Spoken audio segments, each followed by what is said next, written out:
Hello everyone, welcome back to the channel. I hope you are doing absolutely great. In today's video, I'm going to show you how to change channel order on YouTube TV. For that, you need to first of all open your web browser, and here in the search bar, you need to type tv.youtube.com. Then you need to provide your login details and you simply need to log in into your account.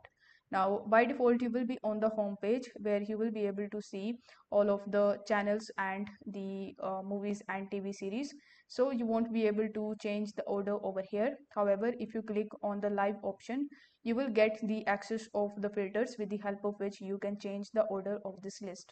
So here you need to click on the default option or this drop down menu, and you can change the order of the list from A to Z. You can change it from Z to A.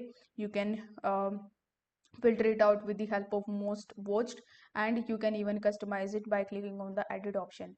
So this way you can change channel orders on YouTube TV. If you have found this video helpful, don't forget to like the video and subscribe to the channel.